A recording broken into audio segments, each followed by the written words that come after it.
Cristiano Ronaldo. Semua orang mengenalnya, ikon sepak bola pahlawan Portugal. Tapi, tahukah kamu negara asalnya yang kecil itu dulu pernah menjadi penguasa dunia? Menaklukkan Brasil, Afrika, Asia, bahkan sampai ke Jepang.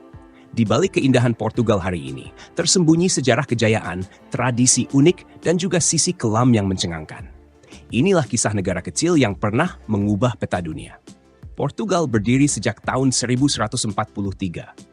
Sebagai salah satu kerajaan tertua di Eropa, mereka punya satu keuntungan besar, akses langsung ke Samudera Atlantik. Dari situlah segalanya dimulai. Di abad ke-15, Portugal menjadi pelopor penjelajahan dunia. Mereka menemukan jalur laut ke India, ke Afrika, hingga ke Tiongkok dan Jepang. Mereka menaklukkan Brasil, membangun pelabuhan di Goa, mendirikan koloni di Angola dan Mozambik, bahkan menguasai Makau di Tiongkok selama lebih dari 400 tahun. Puncaknya, Portugal memiliki koloni di 5 benua sekaligus. Negara kecil dengan kekuatan global.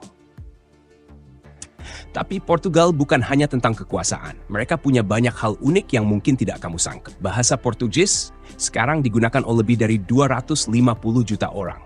Di Brasil, Angola, Mozambik, Timor Leste, dan negara-negara lain, ini adalah warisan dari masa penjajahan. Lalu ada aliansi Portugal dan Inggris, yang dimulai pada tahun 1367. Dan hingga hari ini, perjanjian itu masih berlaku.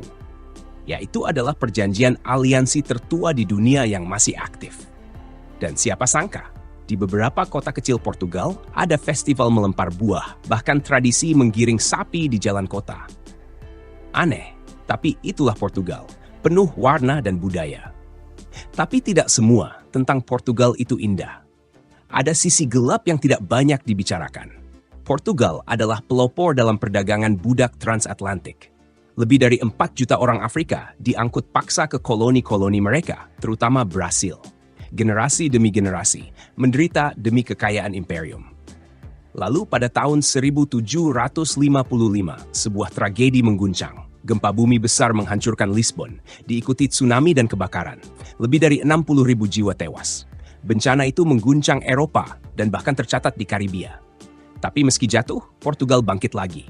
Meski sempat terjebak di bawah diktator selama lebih dari 4 dekade, rakyat akhirnya bersatu. Tahun 1974, tentara dan rakyat Portugal melakukan revolusi. Tapi bukan dengan kekerasan. Mereka menaruh bunga anyelir merah di ujung senapan, simbol bahwa mereka tidak ingin perang, hanya ingin kebebasan. Dan mereka berhasil. Tanpa darah, tanpa kekacauan. Itulah revolusi anyelir, salah satu revolusi paling damai dalam sejarah manusia. Hari ini, Portugal adalah negara damai. Terkenal dengan kota-kota indah seperti Lisbon dan Porto. Terkenal juga dengan anggurnya, makanannya, musik fado yang melankolis, dan tentu saja Cristiano Ronaldo. Tapi di balik semua itu ada cerita panjang tentang penjelajahan, penjajahan, tragedi, dan kemenangan. Sebuah cerita yang layak untuk dikenang. Dari kerajaan pelaut sampai legenda sepak bola, Portugal punya cerita yang luar biasa. Kalau kamu suka konten sejarah unik dan penuh kejutan seperti ini, jangan lupa klik like, tulis komentar kamu, dan subscribe channel ini. Sampai jumpa di cerita sejarah berikutnya.